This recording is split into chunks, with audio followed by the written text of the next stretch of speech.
I overheard my fiancé whisper, "He's just my backup plan on our anniversary." So I disappeared without a word, erased myself from her life, left her begging like a stranger to prove I ever existed, and exactly 1 week later, her friend contacted me saying, "She's panicking? What did you do?" On the evening of our anniversary, I thought everything in my life was perfect. I believed I was standing in a place many people only dream of reaching, a place where love, stability, and a future all came together.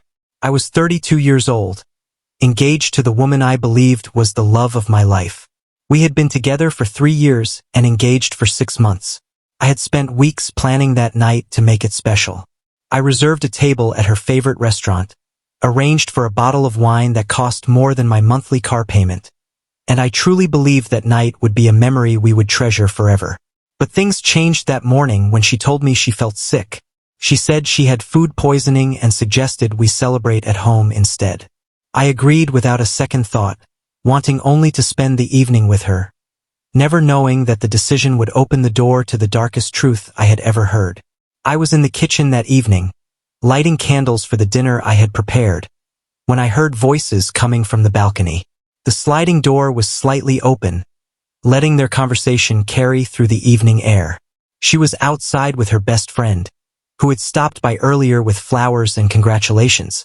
At first, I thought it was just a casual chat, until her friend asked if she was excited about the engagement and our future together. What I heard next froze me completely. My fiancé said I was only her backup plan. She said she was seeing another man, someone with more money, someone with real prospects, and that she was only staying with me until she felt secure enough to leave. She even laughed as she spoke those words, telling her friend that I was so pathetic, so devoted, that if she ever asked me nicely, I would probably still help her pack her things when she finally decided to leave me. Then they raised their glasses and clinked them together, as if toasting to my foolishness. I stood there in the kitchen completely frozen, holding the candle lighter in my hand, my heart pounding like it had been crushed into 1,000 pieces. The woman I had planned to marry, the woman I had spent years loving, was describing me as nothing more than a convenience. She called me safe, boring, predictable, and said I was the kind of man women settle for when they cannot get what they really want. Each word was like a knife cutting into me, and as I lit the last candle, my mind struggled to process that my entire relationship had been a lie. 3 years of my life, the ring I bought with 4 months of overtime work, the apartment lease I had co-signed just last month, all of it suddenly felt worthless. But when they came back inside, I was sitting calmly at the table, smiling as if nothing had happened.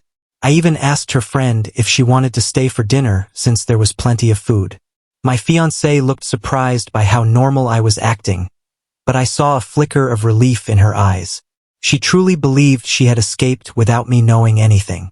During dinner, I poured wine, I laughed at stories, and I even proposed a toast to our future. Neither of them suspected that I had overheard everything. But that night, after her friend left, I lay awake in bed planning. I was not thinking of revenge, but I was thinking of consequences. The next morning, I began to make phone calls.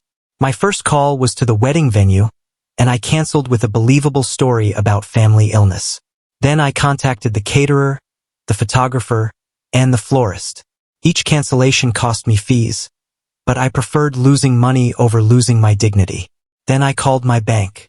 I moved my savings into an account she could not access. I transferred my half of the joint checking into my personal account. I changed my direct deposit back to my old account. By lunchtime, I had completely separated myself financially from her, though she did not know it yet. The hardest call was to my landlord. Our lease was not ending for 8 months, but I explained the situation carefully. To my surprise, he understood. He told me his own daughter had faced something similar. He agreed to transfer the lease to my fiancé's name alone, but only if she could qualify on her own. Without my income, her part-time administrative job would never cover the rent. That afternoon, I went apartment hunting. I found a small one-bedroom across town that was available immediately. I signed the lease, paid the deposit in cash, and set my move-in date for the following weekend. That evening, she asked me why I seemed distant. I told her I was stressed about work, maybe even coming down with something. She believed me instantly, even offering to make me soup. The caring act almost made me laugh, because I already knew the truth. Over the next few days, I quietly moved my most important belongings. Family photos, personal documents, my grandmother's jewelry, and anything that she might destroy out of anger. I took them to my new place during lunch breaks, just a few boxes at a time. On Thursday night, she went out with her friend again, the same friend who had been on the balcony. I wondered if they spoke about me, or about the other man she was seeing. I wondered if she felt even a single ounce of guilt. Friday finally came. I took the day off from work, telling her I had to stay late at the office. As soon as she left for her job, the movers I hired arrived.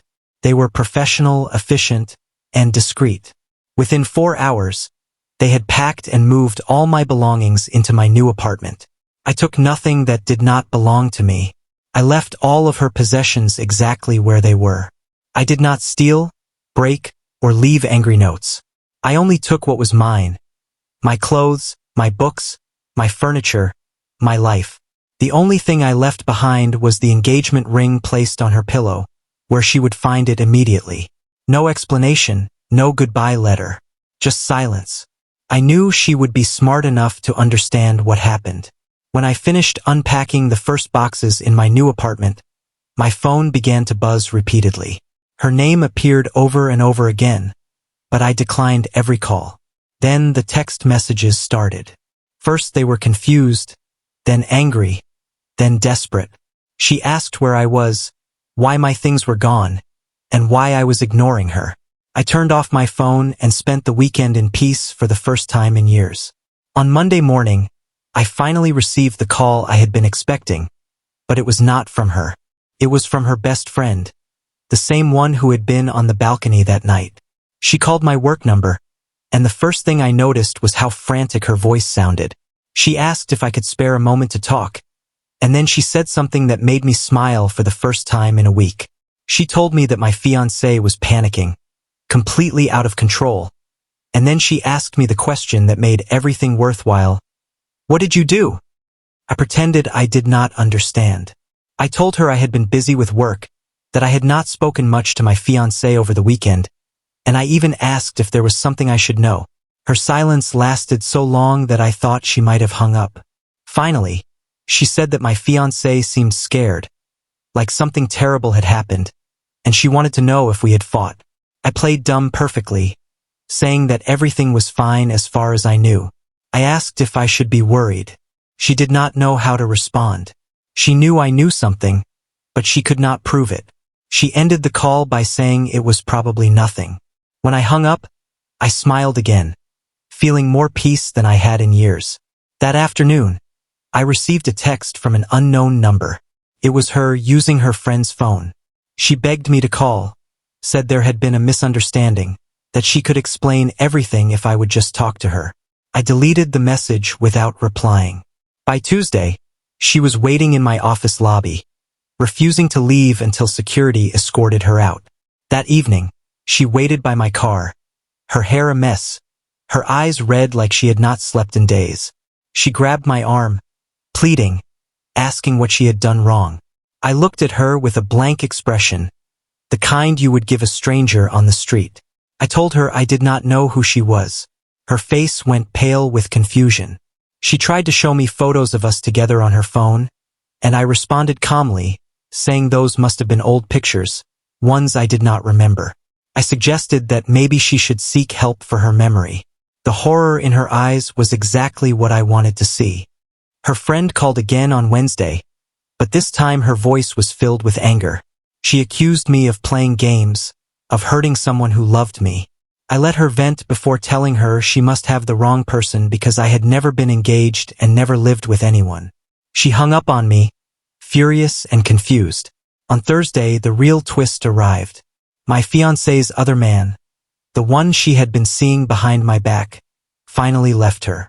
She had been neglecting him while trying to chase me down, and he decided he was finished with her.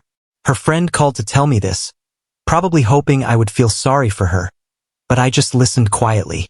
She said my fiancé was devastated, alone, and needed me more than ever. I told her I did not know who she was talking about. Her frustration was delicious. By Friday, exactly 1 week since I had moved out, my former fiancée showed up at my new apartment building. She somehow found out where I was living, maybe by following me from work. The security guard called to ask if I was expecting a visitor who claimed to be my fiancée. I told him I had never been engaged and had no idea who this woman was. I even suggested that she might need professional help. The guard assured me he would handle it and warned me to call the police if she returned. The next morning, her friend called for the final time. But this time she sounded different. She was not angry or confused anymore. She sounded defeated. She said she finally understood. She knew I had overheard them on the balcony that night. She knew I had planned everything since then. She called me cold, calculating, and cruel. I asked calmly what night she was talking about, telling her I spent most evenings at home alone reading or watching television.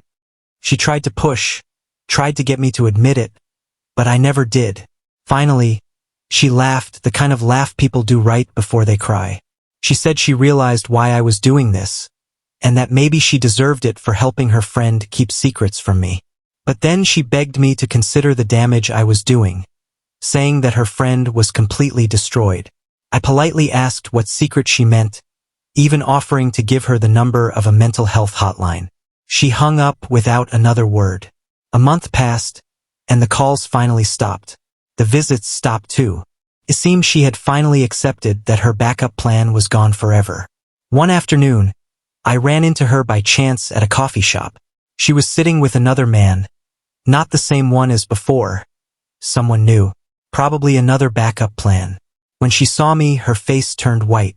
I ordered my coffee casually and sat down to read my book. She whispered to the man beside her, and he kept looking over at me, clearly confused by whatever story she was telling him. Eventually, she walked over to my table, asking if we could talk about what had happened. Her voice was shaky, desperate. I looked up at her politely, pretended not to recognize her, and said she must have me confused with someone else. I suggested maybe we had stood in line together at a store once. The hope in her eyes completely died at that moment. She stared at me for a long time, searching for a crack in my expression, some sign that I was lying. But I had practiced for a month, and I was perfect at looking right through her. At last, she walked away without a word, back to her new companion. I finished my coffee, left a tip, and returned to my apartment. For the first time in years, I felt pure peace. No more lies, no more being treated as a backup plan, just silence and freedom. And that was the moment I finally understood that sometimes the best revenge is not destruction, but disappearance. I did not ruin her life. I did not expose her to everyone around her. I simply removed myself from her world so completely that to this day, she cannot even prove I was ever there.